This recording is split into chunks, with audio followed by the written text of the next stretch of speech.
Hi, my name is Nathan, and today we're going to do a comic book review of Something is Killing the Children, issue number 21 through 25, the 5th story arc. That's going to be a Netflix show coming at the end of the year, brought to you by RatedComics. Link in description if you wish to purchase any of the comic books in this review. Support the art, support the industry. Also, timestamps will be in description if you wish to go from issue to issue. Lastly, if you like the content we're throwing up, you know what to do. Don't be shy and don't be stingy. Like the video, subscribe to this channel. It'll help Rated Comics to do more comic book reviews and comic book related content like this. With all that being said, let's get into the content. We begin this issue with this girl Gabby, young girl, awkward hair, different kind of hair. We don't know who she is yet, we just know her name. She's in the back of a police car wanting to see a lawyer. The officer, his name is Carter, tells her you don't need to see a lawyer. You're not under arrest and you're not even a suspect. Then why not? Why am I here? She's covered in blood. Everything about her is obviously indicating that she should be a suspect. And Carter tells her because we have you on camera on the other side of the springs when all this killing happened. You have what on camera exactly, says Carter. Well, we don't know yet, but I still don't know who the person is that did it, but this is why I need your help. And Gabby's like, I ain't help you with nothing. I still want a lawyer. So don't put it like that. Don't pin it on me because I didn't do it. And he's like, look, I know you didn't do it, but that's why I need your help to explain what you saw. And Gabby's like, if you need my help, then you're a bad detective. Maybe you should call a good detective. I'm like, this snarky teenager, man, with their clapbacks, and this detective is like, oh my gosh, balls on this girl right here, right? So more dialogue comes on, they go back and forth. Carter's like, Gabby, look, I know you've been through a lot, but tonight I need your help. Somebody killed your sister, your mother, your grandmother, and I know you saw who did it. You aren't in trouble, but I just need you to describe what you saw. That way I can go about this case. I can stop the person before they do it to somebody else. She cries and she cries, and you can tell that she's mustering up to not help him, not because she doesn't want to help him, but she's just terrified and filled with fear that she doesn't know how to help because she's too scared. She doesn't comprehend what she saw, and she still wants a lawyer. Not because she really needs a lawyer, it's just a defense mechanism that she doesn't know how to exude or portray or convey what she really saw. Now we know that this is a town called Tribulation in New Mexico. We're introduced to this bartender named Ricky. You know, her patrons, the regulars are offering her a drink. This guy is flirting with her, but in a friendly way, like, hey girl, give me another drink and I'll marry you. You ain't married nothing. Where's the ring at? You know I haven't been to De Beers. I'm a Zales kind of girl. Well, hey, where my drink at? Kind of thing. So, you know, the night goes on, they drink away, and she's just charming their pants off just because they're regular customers. You know, small town, regular town, just another day at the bar, right? Gabby walks in, bloody, and everyone at the bar is shocked, like an underage girl who's got blood on her at a bar asking for a whiskey lemonade. She has the right idea, but bartender Ricky's like, girl, you are about a decade away from that. She's like, no, don't give me that. My whole family is dead. I think that means I get to drink whatever I want. Not like it's my birthday, but I have no family, so don't add insult to injury. Serve me a drink. And she's like, okay, I gotta call the cops. And Gabby, she's like, I'm not answering any questions until I talk to a lawyer. And Ricky's like, okay, whose blood is that? And Carter, the sheriff, walks into the bar, and it's clear that he knows Ricky. They go back, way back, like chiropractor or something, and he apologizes to her. So Ricky's like, okay, what is this, all this? It's a bloodbath, says Carter. I had to get Gabby out of there. So he asked the people at the bar to keep an eye on this Gabby for a minute, and the patrons are like, sure, we'll do it. So he goes to the bartender, Ricky, and he's like, hey, I know this is a lot to ask, and I know it's not fair, but I need you to watch her for a few days. I don't want her getting stuck in the system because that's basically, she has no family, and I need to figure out what to do. And Ricky is like, okay, we go back, but this, you know, this is not a long-term solution, and he obviously knows that. So now Ricky's like, I know I'm a bartender now, but now I need a drink. Can you tell me what happened? So Officer Carter proceeds to tell her what happened. It all started off with this flashback where he heard screams. When he got to the scene, he smelled this putrid smell. It was an awful smell, and he didn't see anybody, no one at the counter or nothing. So we see Gabby rolling in, looking for Mama Rosa, trying to apologize like a typical teenager that she messed up for bad mouthing her. She just got scared. She didn't mean it. But the first body was disemboweled behind the desk intestines out bloodbath. I'm like, this book is more brutal than the previous story arcs, I gotta tell you. And when Officer Carter or Sheriff Carter was like, and there were more bloody footprints leading to the backyard, to the thermal pools, and I had to draw out my pistol. But what I saw there was more blood. And Gabby goes out there and she's like, this is not real. This cannot be real. So officers recounting what he saw, and Gabby's just going through all this turmoil about her mom or her grandma being disemboweled in half. What the heck did this? So when she looked up to see that this isn't real, but it is clearly real, she's obviously in denial. Who wouldn't be by seeing that? She sees this humanoid carrying another body underneath his arm, or its arm, whatever it is. So Gabby doesn't like that her story is being shared by Officer Carter. So she kicks his chair. He lands his eye on the counter, and he's like, "What the hell is wrong with you? I'm trying to help you. Do you get that? I'm the one that's trying to freaking help you, Gabby. Somebody in this town is trying to freaking kill you, and this state is gonna take you away. You better realize that, and you need to grow up fast. I mean, real freaking fast." And you could just see the biggest FU coming out of Gabby by this panel right here. Eyes, clenched face, mouth wide open, just the top of her lungs. This girl is saying F you worse than Will Smith did to Chris Rock at the Oscars. So she steams out the door.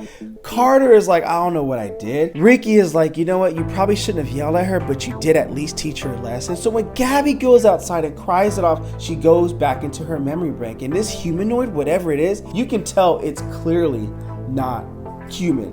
But I like the fact that it's a different monster than the previous arcs of Something is Killing the Children. The shoulders of the humanoid opens up with teeth and eyes looking straight at Gabby, and she's terrified in fear. She goes to this wall, sits down. A shadow emerges behind her and says, hey.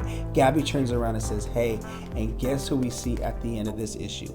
It is our girl, Erica Slaughter. Continue on in issue number 16 of Something is Killing the Children, where she left to at the end of that issue, and that's where we end this issue. I personally dug this book. If you're new to Something is Killing the Children, and obviously this is going to be a Netflix show, I think this is an awesome issue to get into. I like how this issue involves kids with such distinct personalities. Even at the young age, people's experiences and kids' experience can influence the way they respond to stressful situations. So in Gabby's age, when she started to assert herself, her head is partially shaved, her hair is dyed pink and green. She appears both tough and vulnerable, but she struggles unsuccessfully to keep, floods of tears coming back because she doesn't know how to deal with these emotions at such a young age. The flashback scene where Carter recalls everything is gangster. Gabby's memories are just fractured and nightmarish, but have more color. It is definitely a new arc that is horribly grim and looks brutally dangerous compared to the previous issues. If this is an issue you're going to start reading Something is Killing the Children, you'll be just fine. But for more context and for more texture with this book, reading the previous 20 issues to get caught up on this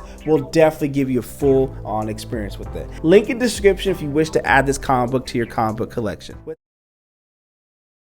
Yes, we do begin this issue with exactly what you're seeing on your screen. A murder scene Pennywise from the It movie will be proud of. Blood splat and massacres all over the house at an undisclosed location. We don't know who the family is, and we're not going to. Probably to not take away from the bloodbath of the murder scene we are looking at. Notice the old school Oscar type monsters on the fireplace? I mean, at least from the previous issues of Something's Killing the Children, issues number 1 through 15. In this new story arc of Something is Killing the Children, Erica and us, the readers, are definitely dealing with something new and unknown as of yet. This monster is unknown, and that's what makes it more mysterious and frightening. A mysterious person is heating tea on the stove and pours herself a cup. Totem Doll looks as creepy as an Annabelle doll. She looks like she put in some work at this scene as we get a better picture of what she looks like. She definitely looks like she is about the slaughter business, and business is good. We are not alone, says her Totem Doll. She throws her blade as she misses his guy on purpose. She doesn't like her rituals being interrupted,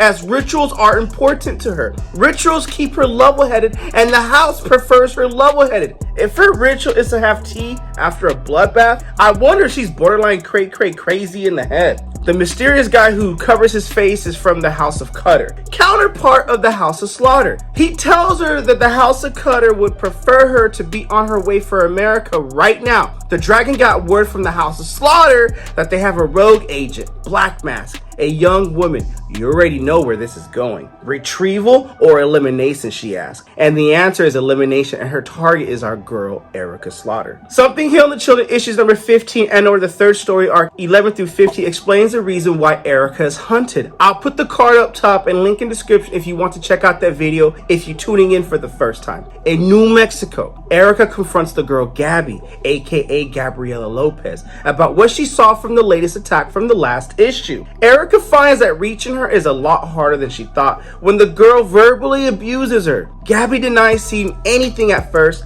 and Erica knows better than that. Erica knows the reason she isn't telling her the truth is because Gabby doesn't want to believe what she saw, and she's also too afraid to tell anyone what she saw because she doesn't want people to think she's crazy. Gabby does get defensive, a coping mechanism, if you will, that maybe she saw Erica at the scene killing everyone, and maybe she should run inside and tell the sheriff, even though she knows it's not true. When Erica tells her she won't do that, and Erica opens up to her that, I know what you saw, Gabby. You saw a monster. The monster killed your family, and you saw it. Guess what, Gabby? I kill monsters. I love how we jump to the next panel where Gabby abruptly opens up the bar door and yells, some pedo is trying to pick me up. Ricky is like, okay, what? I mean, show us? But not really believing her. I mean, but is this the initial shock? Gabby doesn't want to go back out there and throws out that you're just going to send me with that pedo anyway. Gabby doesn't mean that. It's what frightened teenagers do, I imagine. Ricky demands to see this pedo and they go outside. Obviously, Erica's not going to stick around like, hey girl, hey, can we go find the monster now, please? And Gabby's like, what? But she was standing right over there. She has those big, weird eyes. And Erica does have those eyes whenever she gets like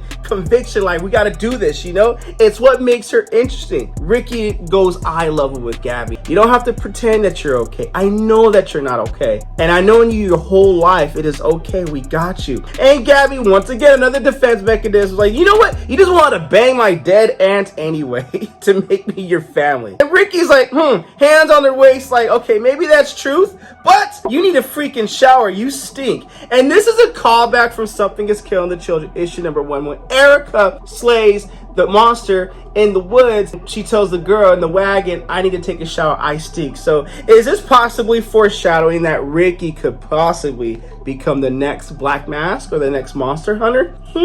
Just saying. At the police station, we see Erica Slaughter walking out as Sheriff Carter is walking in. They make eye contact just as a way of, I'm going to remember you, you're going to remember me, because we're going to come into each other later on and we're probably going to need each other kind of thing. We get the rapport building and the character building moment of Carter along with the superior Billy. And I wonder if that book means or is reading as Never Let Her Go. I wonder if that's a callback to Erica or pointing at her or just an Easter egg of some sort. So this scene right here, these panels right here between Carter and Billy, it's character building. We get to know their character and the rapport and how Carter wishes he took that job in Santa Fe, even though Billy jokes with him like, you ain't nothing. I mean, I don't know why people will offer you a job anyway.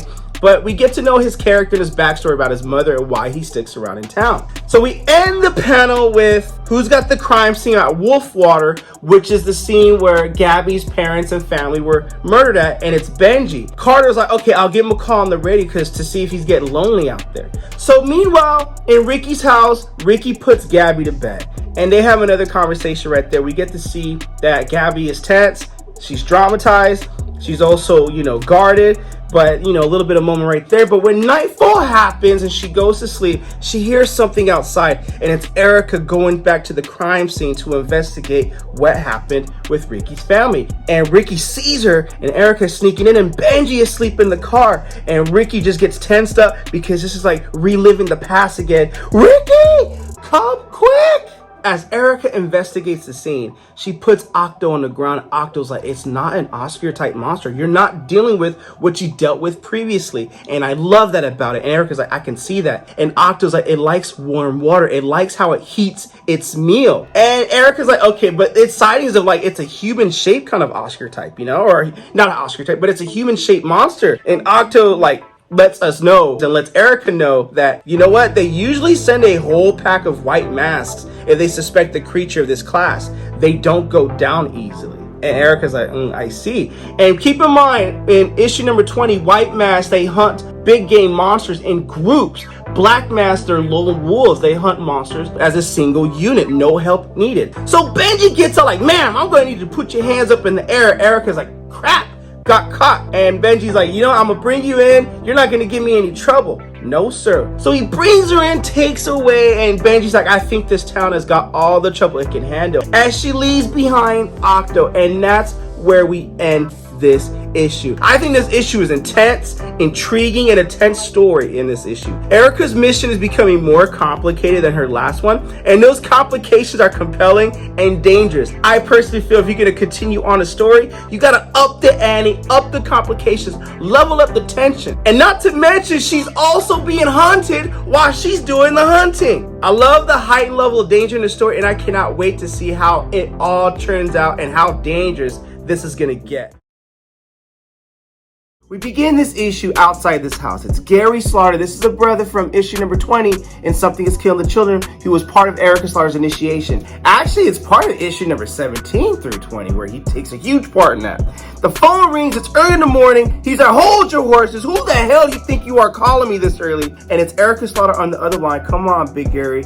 You're really gonna pretend that you were sleeping? She's in jail, locked up from the previous issue. He asked her, how's the hunting going on in Albuquerque? So given clues that he's the one that did send her off on it, even though she's banned the House of Slaughter, she just renounces the House of Slaughter, she still deals with Gary. And Gary's a blue mess. He's like IT information cleanup. So Erica tells her that she's kept overnight at the sheriff's station. He's like, okay, let me clean this up for you. That way you don't pop up on the house radar, all right? So he asked her, did I pick a good one for you? Meaning, is this good? Is this a good town that I sent you on to hunt monsters that were killing children? Yeah, it's a duplicit type. Gary's like, oh man, these monsters are scary. They take human form and they're nightmares to deal with. It's half the reason why I gave up hunting in the field, because of those kind of monsters. And she's like, yeah, I can handle getting out the station, but this monster, he's like, yeah, this might be more than you can chew, Erica. If you need me to call in the cavalry, I'll try to do so. I'll get a pack of white mask skin on it. She's like, no, that's not what I want. Gary continues to do his thing on the back end to make sure that he removes any trace of Erica Slaughter being her, just to let you know how powerful this organization, how connected they are. So Gary explains like what the reason why he's helping her is because he's doing it is because of how they dealt with you and how they dealt with Jessica, and retirement's boring. And I don't agree how they're dealing with you and how they retired Jessica, the girl that brought Erica Slaughter in. But I'm not just gonna let you sit back and get yourself killed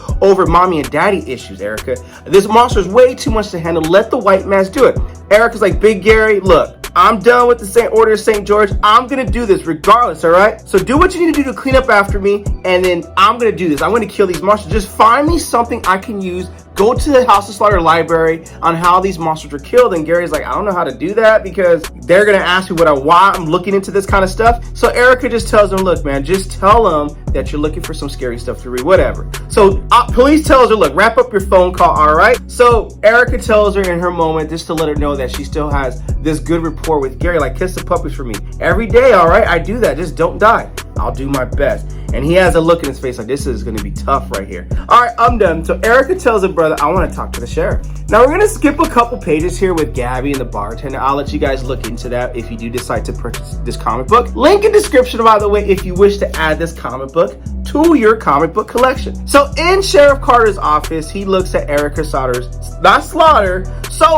from New York driver's license. He's like, so you're a reporter from the News Daily, huh? You were on the premise of the Wolf Warders because you want to break the story about the serial killer in tribulation? She's like, yeah, I want to take pictures.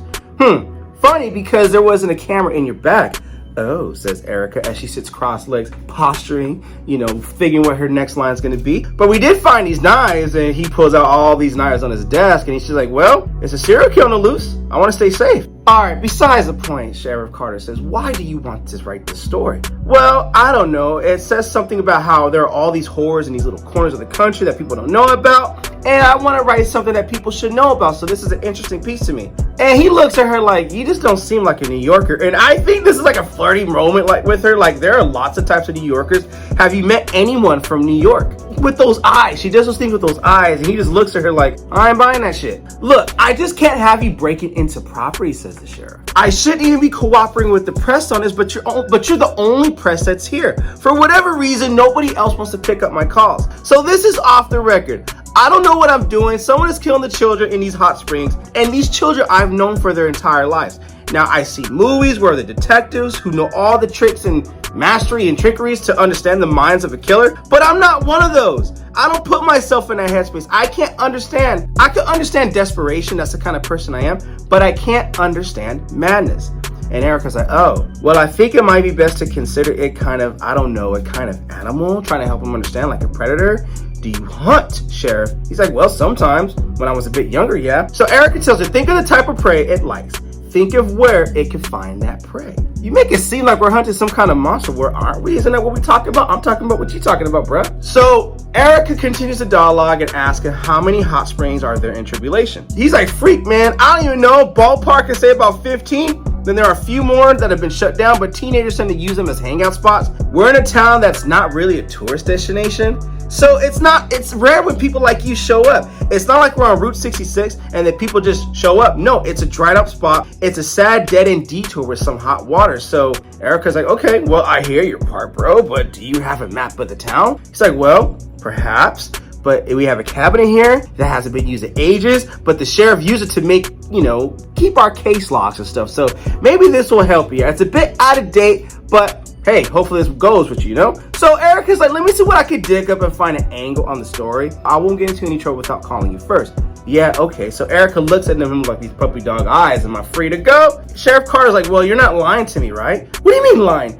Well, look, he's like, I don't know. I mean, you're not killing these kids and just playing me as some dumb hick fool, are you? And Erica's, look, I didn't hurt these kids, Carter. I just want them to be safe. Okay, then I guess you can go. So as Erica leaves, Bill looks at Erica like, she can serial kill me any day. Bill, get your mind up the gutter. And Bill's like, well, damn, you know what I mean? A man has manly needs, and a manly need needs to be serial murdered by a serial girl. Oh, enough. I'm going to my office, bro. So we get to the airport, and in this issue, there's not a lot of killing or monsters going on. This is just exposition and character building, setting up the tension for when these characters do meet, which I am all for. I have all the faith in the world with James Tynion to bring these two together. So this lady's on the phone talking about this Brit who has no class, and how dare she tell her to lower her tone while she's on the phone and she's watching some stupid ass cartoons with the creepy ass doll. And that's that girl who was hired to kill her as a character slaughter.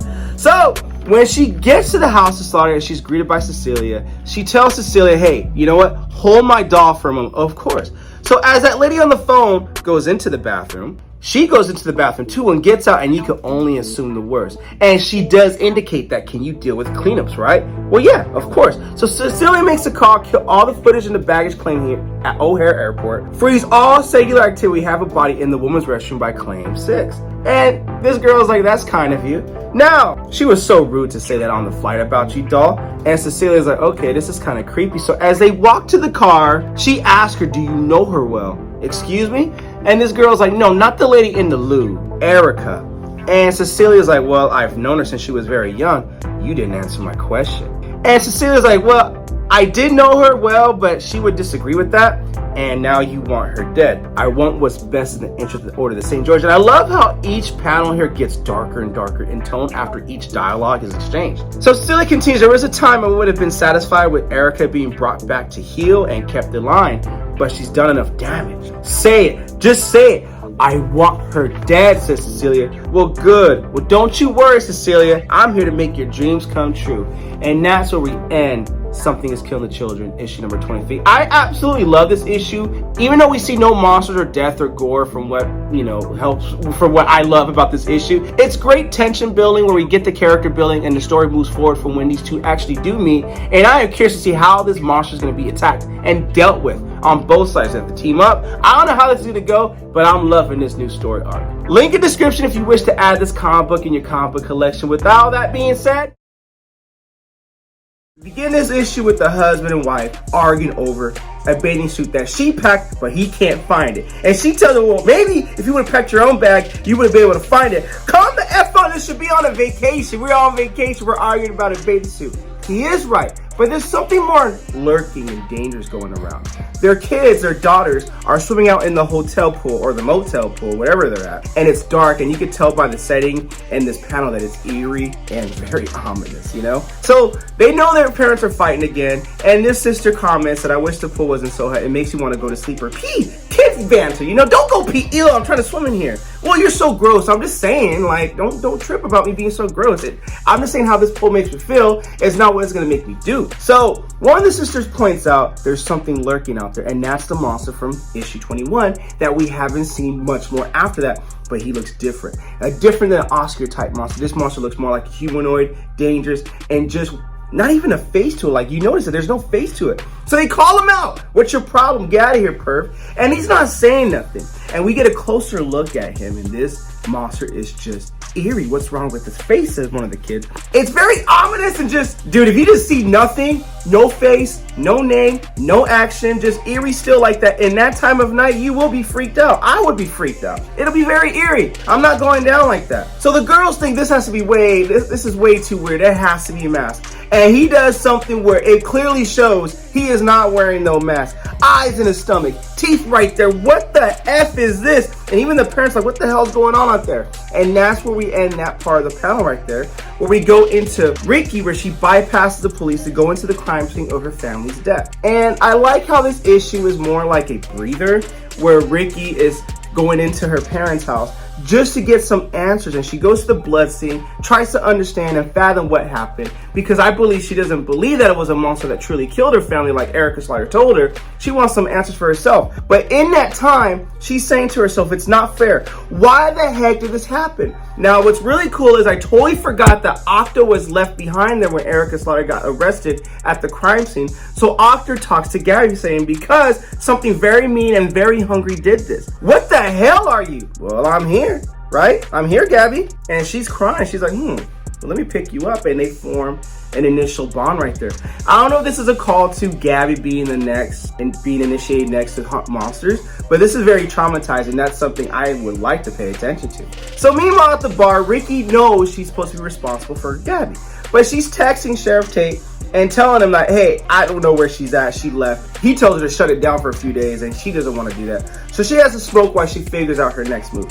Customer walks into the bar, and Ricky tells the customer, hey, it's been a long day. You don't mind if I keep smoking, do you? I know I'm not supposed to smoke indoors. And Erica Slater's like, nope, I won't tell a soul, because she's also having a rough day too. So when Ricky asks Erica, what would you like to drink? Initially, she used to go with the lager. That's a callback to Something Is Killing the Children, issue number 2. But this time, her day was so rough, being renounced from the House of Slaughter and also hunting on her own and not having the pull and the resources to get herself out of trouble, using her own tongue and wit to do that. No, give a girl some whiskey, please. Would you like a burger to go with that? Something salty? How about some barbecue? Jokes aside, Ricky tells her, well, if you're having a rough day, you don't know the half of my rough day. Erica Slater's like, I have an idea. You're talking about the care of Gabriel Lopez, right? Gabby. And Ricky's like, you're the big eyes.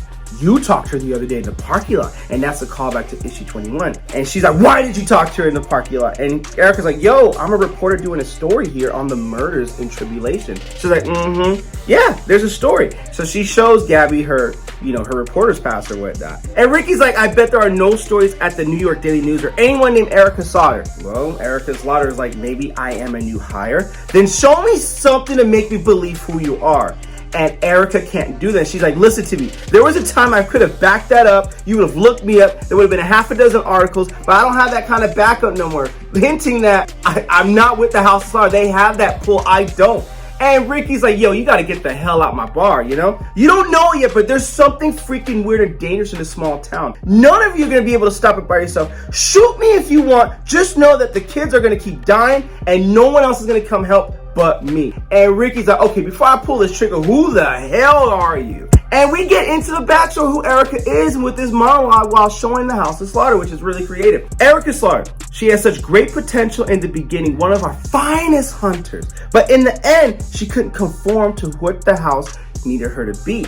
She stopped hunting where she was sent to hunt. She was not discreet in the way we need her to be discreet. And she refused to clean up the messes she made. She would risk our order secret to protect a single child. I mean, it is some shady stuff how they do it here. They rather keep a secret and kill people, towns, families, and parents and children just to keep a secret that monsters do exist and why, to keep things out of control. It's pretty crazy. You can check out the full story on issues 1 through 15 on, I'll put the link in the description as well if you wish to check that out. But this is an awesome story arc too. So Cecilia the dragon meet Cutter, and they bring her in, wanting her to hunt Erica Slaughter because she's still going on these killing sprees, and they have to track her down so they don't kill on behalf of the House of Slaughter. She's renounced it. They don't want her like that no more, and they want to end her. So Cutter's like, okay, you say it's a matter of discipline. You couldn't make her do what you wanted, so that speaks to her training. Who is the person that trained her? And they tell the woman that trained her, Jessica, died many years ago. And Cutter looks at her doll like, oh my gosh, this is gonna get interesting. So Dragon's like, the House of Cutter speaks very highly of you. That's why we called you. And she's like, just call me Cutter. There's only one of me. And after all, the whole point of being a black mask, which is a rank, is it only takes one of us to kill. So it's a matter of who cares about her? That's what Cutter asked. And they tell her, well, Aaron Slaughter is her handler. He died. And Cutter's like, okay, fine. He died, so he's out the picture. He's not the person of interest. But Cutter's like, I read in papers that you sent over to my house that she's still hunting, and you keep finding evidence after that fact. And she, did 8 more killings after the events of Archer's Peak, which is the previous Something's Killed the Children, issues 1 through 15. And Cecilia's like, I assure you, nobody in this house would ever help her. And Dragon's like, chill, chill, it's okay. We're gonna give her full access, because that's what she wants. She wants full access. She wants to be able to read every private communication between every hunter in the order. And Cecilia's like, that seems severe. And Dragon's like, enough, we'll give her what she wants. And this is gonna set up the event where Erica Slaughter is still talking to Gary Slaughter, the person that we saw in Something's Killing Children issues number 16, 17, 18, 1 and 3. I did a review on that. And she's gonna get into the bottom of this. And that is where we end this issue, with this lady get exactly what she wants. So this issue serves as more of a breather. We got the monster establishing that he's on the hunt again. We got Gabby going back to the crime scene to make sense of the murder, and she also goes and picks up Octo. We also get Ricky and Erica Slaughter making sense of all this to try to figure out how to best attack this monster, this humanoid monster, because she knows it is way too dangerous to go in without any kind of prep. And we also got Cutter over here trying to end Erica Slaughter. But I think this is an awesome issue. Even though it's a breather, it sets up what I believe is an epic end of his arc in the next issue. Link in the description if you wish to add this comic book to your comic book collection. With that being said,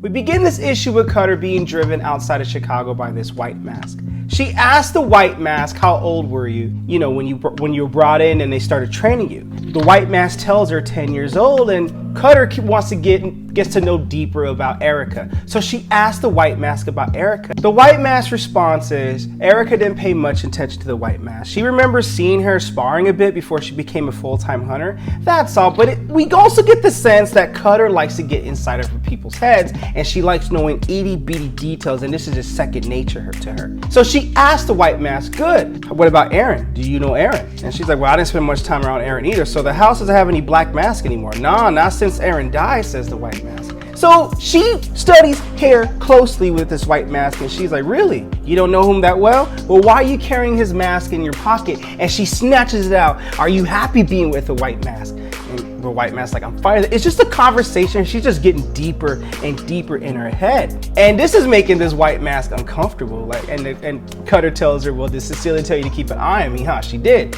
Well, maybe she did. Cutter says. She's clever. I like her very much. Don't I, Dolly? And it's just something very unsettling about Cutter, but it's also building up the tension for when her and Erica do meet for their showdown. Meanwhile, in this panel, Gabby and Octo begin to get to know one another. So Octo tells her, do you believe in monsters? Well, I didn't, says Octo, not until you saw one yourself. Well, yeah, I saw one for myself. And Octo was just messing with her like, well, they're pretty scarier in person, aren't they? They're scarier than what you see in the movies. And Gabby's like, you know what? You can't tell me nothing, man. I mean, I'm probably just going crazy over here. Maybe you are going crazy.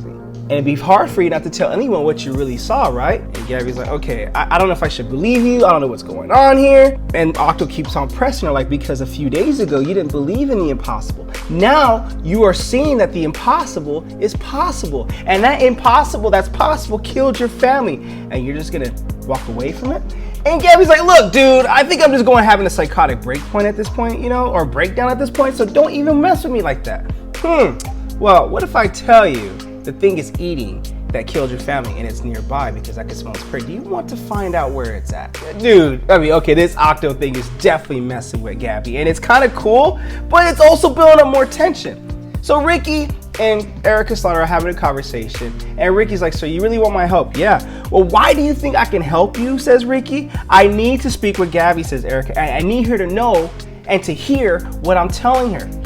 Well, this girl's not big on listening. I gather that. And Ricky's not even sure what to believe because she's telling Erica, you said something weird is happening in this town, and it gets weirder and weirder, like something about this hot spring killer. Well, yeah, and it's not human. And Ricky's like, I don't know if I should believe you. What the hell? Look, Erica says. Gabby knows that she saw it, and the fact is, it let her live. It means we can use her to get to this monster where we want it. The monster, says Ricky. Yeah, says Erica, look, I know I'm sure it comes off that I'm some kind of lunatic, and you want to put a girl who just saw her family killed in the path of a person that killed them, says Ricky.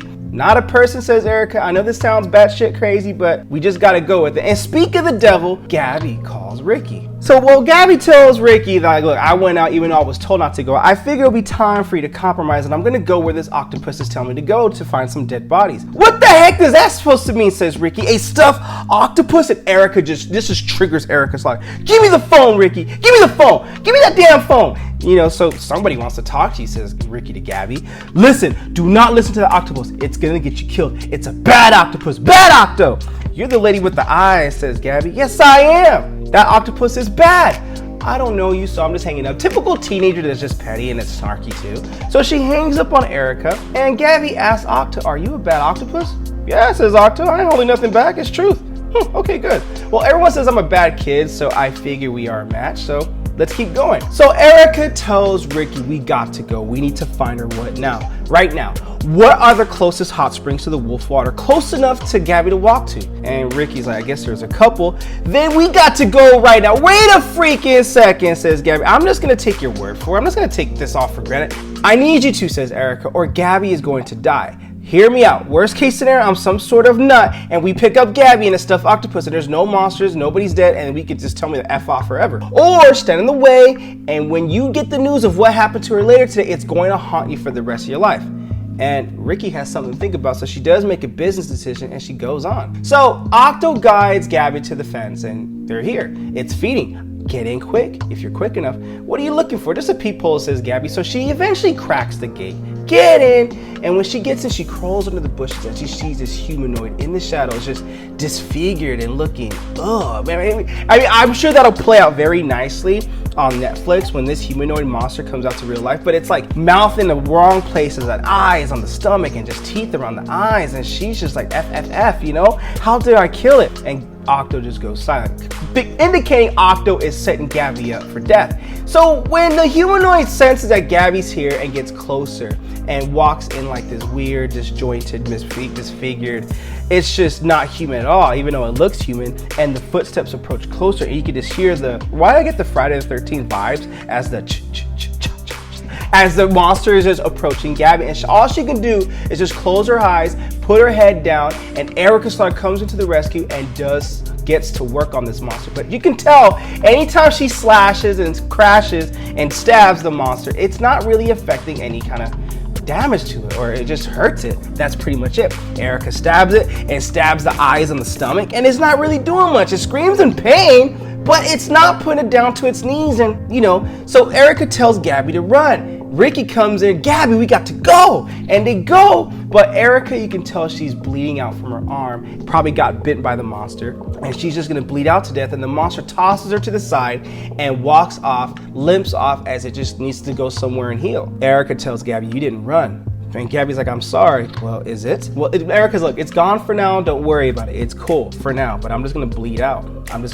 That's it. So they have to rush Erica to the hospital, Erica gets a phone call, and it's from Gary, even though the phone line says Gary, it's actually Cutter, and Cutter is actually talking to Erica, just taunting him. And Erica's like, well, who the fuck are you? Well, Cutter's like, good. I was worried we weren't gonna be able to reach you, It's rude not to pick up when a good friend calls, especially a good friend you've convinced to break every code in the order that raised him and trained him and let him live on this lonely little farm. You can call me Cutter, by the way. And you just get this sense like, dude, she did a number on Gary Slaughter. And just to show you how much of a bitch she is, she kicks the dog in the midsection. And these dogs can do nothing but just bark at her and growl at her. But you know what? It ain't gonna do nothing. So Erica's like, what do you want? You sound hurt. I'm disappointed. I wanted this to be a fair fight when I ran into you. Stop playing with me and tell me what you want. Oh, Erica, the games are just beginning, says Cutter. She tells Erica, I want to let you know that I'm going to kill you and everyone who you've been getting your help from in the House of Slaughter. What did you do to Big Gary, says Erica. Oh, he's sitting right here in front of me. Do you want to talk to him? So she lets Erica talk to Gary one last time. All Gary can tell her is, get the freak far away as far as you can, because she's coming and she is going to kill you. Apparently indicated Gary tried to fight her, but this girl is way way too skilled and way too sinister for Erica to deal with. This goes beyond what any training protocol has ever taught Erica before. But as an indication that she knows where Erica is like, oh, you're in Mexico, tribulation, and you're dealing with the duplicates of type? Well, you know what? This monster is beyond you. Gary hasn't told you how to kill it, but I'm gonna kill you before you figure out how to kill it. And she slashes Gary's throat. And okay, that's all, says Cutter. Have to say I'll be there soon and can't wait for you and I to have some fun together. Ta-ta for now. She hangs up the phone and all Erica could just do is cry her tears out as someone who mentored her and taught her. And you do get the relationship rapport in Something Is Killing the Children, issue number 20, on how Erica and Big Gary's bond really is. And that's where we end this issue, and that's where we end the story arc of Something Is Killing the Children. Bottom line, this is horrifying and well written. The stakes are big to begin with, but they are blown out the water by letting Cutter loose. Tense doesn't even come close to describing what this gut punch of this book this kind of is. I'm looking forward to the next story arc, and like I said, this is one of my favorite indie comic books to read. Link in description if you wish to add this comic book to your comic book collection. With that being said, Something Is Killing the Children, issue number 25. What you guys think of the comic book? Comment below, let me know. And also, if you like the content we're throwing up, you know what to do. Don't be shy and don't be stingy. Here at Rated Comics, we do awesome comic book reviews, comic book related content with the occasional comic book giveaway. Thanks again for watching. Until next time.